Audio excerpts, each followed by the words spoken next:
जी हाँ दोस्तों, वक्फ पर सुप्रीम कोर्ट के फैसले से पहले चीफ जस्टिस पर क्या दबाव बना रहे मोदी। खुल गई पोल, जमकर हुए थे मुस्लिमों की जीत लगभग तय। बहुत स्वागत है आप सभी का। आप देख रहे हैं द राजनीति का विशेष सेगमेंट खबर और विश्लेषण। मैं हूं जब्बार खान। दोस्तों, आखिर बीते 24 घंटे में ऐसा क्या हुआ जिसके बुनियाद पर सुप्रीम कोर्ट पर मोदी ब्रिगेड के जरिए दबाव बनाने की कोशिश की बात कही जाने लगी। आखिर कैसे सुप्रीम कोर्ट पर दबाव बनाने की कलई खुलती हुई देश के अंदर एक अलग तरह का नैरेटिव सेट हो गया। आखिर मोदी सरकार सुप्रीम कोर्ट द्वारा वक्फ पर फैसला लेने और सुनाने से पहले ही वो कौन सा कदम उठा रही है जिसकी बुनियाद पर कहा यह जा रहा कि फैसले से पहले ही मुसलमानों को तंग करने की या फिर उन्हें मुश्किल में डालने की एक और कोशिश शुरू हो गई। आखिर ये पूरा का पूरा माजरा क्या है और राजनीतिक जानकार कानूनी जानकार क्यों कहने लगे कि सुप्रीम कोर्ट से मुस्लिमों के हित में लगभग फैसला तय है। दोस्तों, विस्तार से आपको बताते हैं, अंत तक इस वीडियो को जरूर देखें क्योंकि खबर अहम है, संवेदनशील है। सुप्रीम कोर्ट बीजेपी मोदी वक्फ कानून से जुड़ी हुई है। दोस्तों, सुप्रीम कोर्ट में वक्फ कानून के फैसले से पहले मोदी सरकार एक और दांव चलकर दबाव डालने की कोशिश करती हुई दिख रही है। वक्फ फैसला सुप्रीम कोर्ट में विचाराधीन होने के बावजूद मोदी सरकार कुछ ऐसा कदम उठा रही है जिस पर चारों तरफ सरकार की किरकिरी हो रही है। मगर इन सबसे इतर खबरें ऐसी हैं कि मोदी सरकार ने ऐसा कदम उठाया जिससे सुप्रीम कोर्ट पर वक्फ पर फैसले से पहले दबाव बना सके, मगर हो गया उल्टा। दोस्तों, कहा जा रहा है कि वक्फ पर मोदी सरकार के कानून के 3 अहम बिंदुओं पर लगे हुए स्टे और फिर हर बिंदु पर तथ्यात्मक तौर पर हुई सुनवाई के बाद मोदी एंड कंपनी को यह लग चुका है कि सुप्रीम कोर्ट से उनके हक में फैसला आने वाला नहीं है। जाहिर तौर पर जो तर्क थे, जो तथ्य थे, जो बातें थीं, मोदी सरकार तो समझती है क्योंकि बिना समझे हुए जाने हुए बिना रणनीतिक तौर पर उस अंदाज में वक्फ का कानून लाने के लिए जरूरी था कि समझे। तो उनको यह पता है कि चोरी कहां कहां पकड़ी गई है, उनको यह पता है कहां कहां पर संविधान के जो मूल ढांचे हैं, जो मौलिक अधिकार है सभी का, सभी धर्मों का और उससे जुड़ी हुई चीजों का कहां कहां उल्लंघन हुआ और सुप्रीम कोर्ट में कहां कहां वो कमजोर पड़े। और इसीलिए उनको अंदाजा है, उनके जो लीगल सेल है वो भी इस बात का एहसास दिला रही है कि इस बात मुश्किल ही लग रही है कि मोदी सरकार के मुवाफिक उनके फेवर में कोई फैसला आया, उनके कानून के फेवर में फैसला आया, क्योंकि जो चीजें हुई हैं उसकी बुनियाद पर यह कहा जा रहा है ये कानून टिकेगा नहीं, कम से कम जिन बिंदुओं पर स्टे सुप्रीम कोर्ट ने लगाया उसे हटाएगा नहीं। और यही डर मोदी शाह को डरा रहा है। कहा जा रहा है कि इसीलिए सुप्रीम कोर्ट पर बड़े शातिराना अंदाज में दबाव बनाने की कोशिश की गई। मगर दोस्तों, क्या कोई सुप्रीम कोर्ट पर दबाव डाल सकता है? फिलहाल ऐसा तो मुझे लगता नहीं। दबाव डालने की कोशिश जरूर की जाती है, मगर सुप्रीम कोर्ट संविधान का रक्षक है, दबाव में नहीं आता, संभव है नहीं। और हुआ दोस्तों वही, मोदी ब्रिगेड को लेने के देने पड़ गए। तो आखिर कैसे खुली ये पोल? दबाव डालने का कौन सा था अपना रास्ता और सुप्रीम कोर्ट ने कैसे दिया झटका, आपको विस्तार से बताते हैं दोस्तों। मगर उससे पहले जल्दी से आपको बताते चले कि इस बीच में मोदी सरकार ने एक और कदम वक्फ से जुड़ा हुआ उठा लिया। और जब एक तरफ कानून पर फैसला आने ही वाला है तो इस बीच सरकार ने वक्फ से जुड़ा एक पोर्टल लॉन्च करके एक नया पैंतरा चला।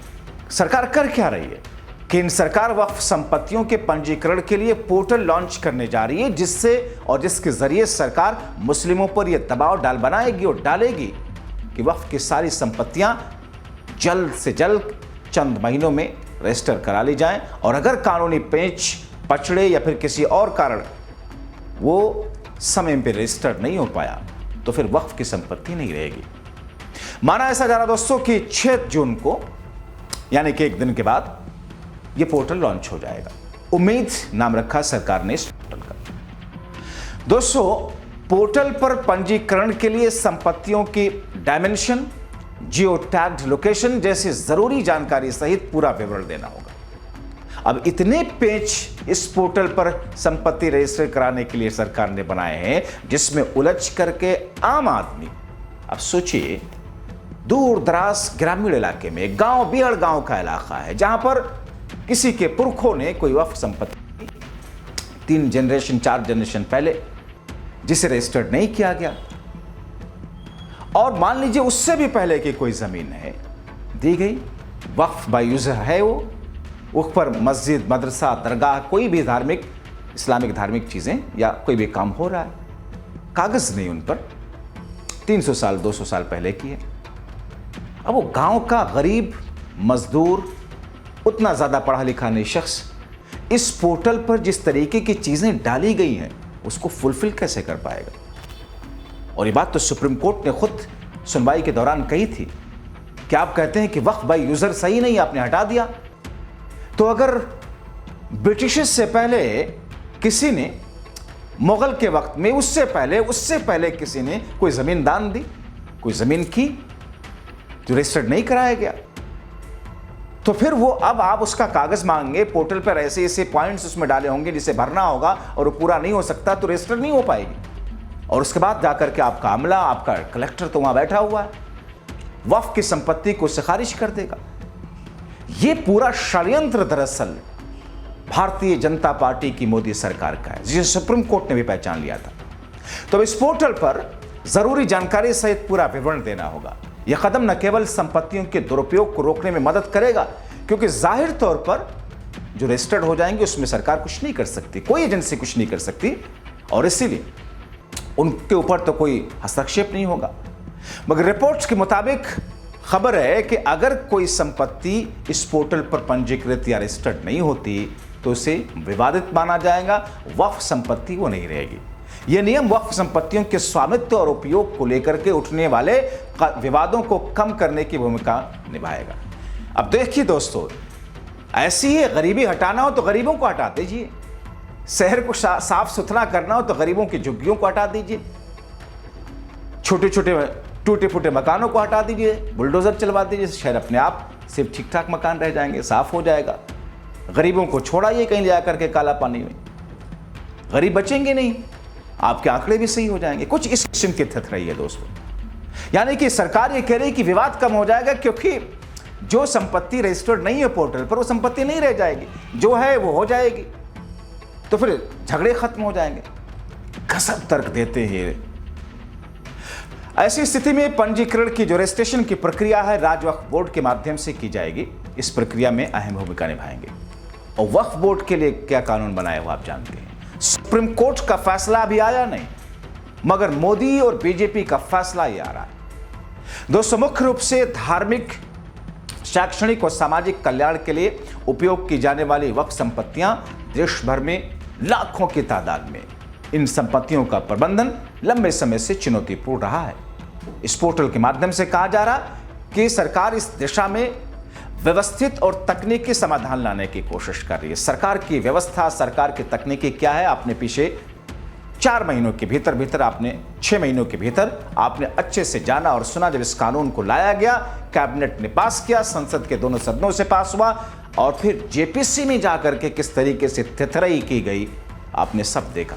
इस पहल को लेकर के कुछ कानूनी चुनौतियां हैं जो सबके सामने हैं। वक्फ संशोधन अधिनियम के संवैधानिक वैधता को चुनौती देने वाली याचिका पर सुप्रीम कोर्ट में हाल में सुनवाई पूरी हुई। आप जानते हैं सुप्रीम कोर्ट ने 22 मई को अपना फैसला सुरक्षित रखा है। फैसला भी आया नहीं। इसकी सुनवाई मुख्य न्यायाधीश बी.आर. गवई और जस्टिस ऑगस्टिन जॉर्ज मसीह की खंडपीठ कर चुकी है। केंद्र सरकार की ओर से सॉलिसिटर जनरल तुषार मेहता इन तमाम चीजों को लेकर के सरकार की तरफ से जो बातें थी, प्राथमिकताएं थी, उसको बताया। अब ऐसी स्थिति में जो बातें सामने आ रही हैं उसमें यह कि दरअसल पोर्टल को सामने ला करके लॉन्च करके उस पर संपत्तियों के रजिस्ट्रेशन के लिए अनिवार्य करके कुछ महीनों के भीतर दरअसल ये दर्शाने की कोशिश है कि हमने मुस्लिमों को पूरा समय दिया, लेकिन 6 महीने के भीतर वो रजिस्टर नहीं करा सके, इसलिए वो संपत्ति वक्फ की नहीं है। और फिर सुप्रीम कोर्ट में इस बात का हवाला दिया जाए कि साहब हमने तो दिया समय, हमने तो फिर से समय दिया कि आइए रजिस्टर करा लीजिए।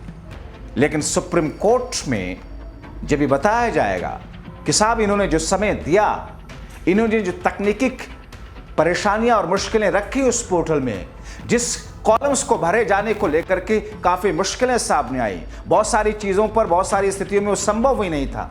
और उसके बाद में वो जमीन जो वक्फ की थी वो ज़मीन जो किसी मुस्लिम की थी, वो ज़मीन जो किसी मुसलमान ने अल्लाह के नाम पर मुसलमानों के लिए या वेलफेयर के लिए दान दिया, उसको सरकार ने वक्फ से हटा दिया क्योंकि वक्फ के इनके पोर्टल पर रजिस्टर्ड नहीं। अब दोस्तों, ऐसी स्थिति में बहुत सारी बातें कही जा रही हैं। सुप्रीम कोर्ट का फैसला जब आ जाए, माना यह जा रहा है कि जल्द आ सकता है। किस तौर पर सुप्रीम कोर्ट में सरकार ने थेथराई करने की कोशिश की थी, किस तौर पर सुप्रीम कोर्ट में गुमराह किए जाने की कोशिश की गई थी दोस्तों, क्योंकि भारतीय आर्टिकल के कई सारे आर्टिकल्स का, कई सारे अनुच्छेद का उल्लंघन हुआ था इस कानून के अंदर, जिससे वक्फ की तरफ से, मुस्लिमों की तरफ से पेश वकीलों ने वहां बताया कि कैसे ये धार्मिक पालन करने, उससे जुड़े प्रबंधन करने वाले मामले में मूल अधिकारों के खिलाफ उसके हनन पर है, ऐसे में इसे रोका जाए। और सुप्रीम कोर्ट ने दोस्तों 3 बिंदुओं पर तो फौरन ही लगा दिया था, जिसमें वक्फ बाय यूजर का मामला था ही, आपको हमने बताया था, जिसमें कलेक्टर को दी गई अकूत बेपनाह पावर थे, जिससे चाहे वक्फ की संपत्ति रद्द कर दे, उसका निचोड़ यही निकलता है।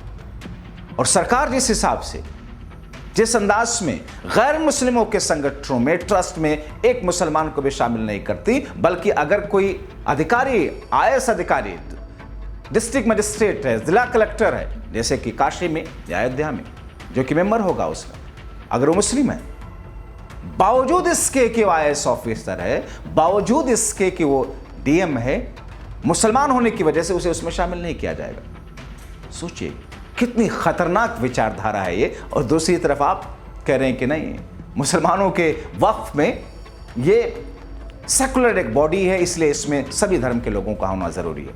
गजब अंदाज है दोस्तों। सॉलिसिटर जनरल का जो बयान सुप्रीम कोर्ट में जो रहे हैं, किस अंदाज में तर्क दिया था कि 1923 से वक्फ संपत्तियों का पंजीकरण अनिवार्य है, यह अधिनियम केवल प्रबंधन पर पारदर्शिता लाने का प्रयास है।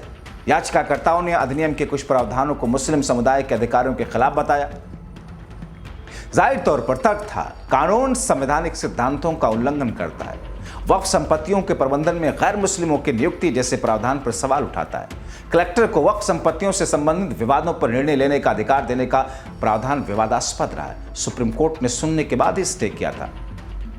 आप जैसा कि जानते हैं कि वक्फ संशोधन अधिनियम को सुप्रीम कोर्ट में जिस अंदाज में चुनौती दी गई, जिस अंदाज में उसके अहम बिंदुओं को स्टे किया गया, लगाया गया उस पर, और उसके बाद में फैसला जिस अंदाज में सुरक्षित है, मगर इस बीच में रजिस्ट्रेशन के लिए फोर्स करने जैसे कदम उठा करके मोदी सरकार दरअसल एक दबाव मुसलमानों पर और डाल रही है। और यह दबाव न सिर्फ मुसलमानों पर, बल्कि मुश्किल में मुसलमानों को डाल रही है। दबाव सुप्रीम कोर्ट पर डालने का प्रयास है, ताकि अपने फैसले में सुप्रीम कोर्ट एक तरीके से बैक ऑफ माइंड ये चीज़ों को रखे कि अरे सरकार ने तो बहुत अच्छा काम किया, ये दर्शाने की कोशिश है। लेकिन दोस्तों, ये थेथराई सुप्रीम कोर्ट में भी नहीं चल पाएगी। सुप्रीम कोर्ट सीधा कहता है, संविधान के नजरिए से जो सही वो सही, जो गलत वो गलत, संविधान की व्याख्या करना हमारा कर्तव्य। और ऐसे में फिलहाल कानूनी जानकारी मान करके चल रहे हैं कि वक्फ के काले कानून के विरोध में जिस अंदाज में विरोध किया गया और सुप्रीम कोर्ट में मामला गया, उसमें विरोधियों की जीत लगभग तय मानी जा रही है। अब सुप्रीम कोर्ट क्या फैसला लेता है, इंतजार करना होगा। अभी के लिए इतना ही, बहुत शुक्रिया।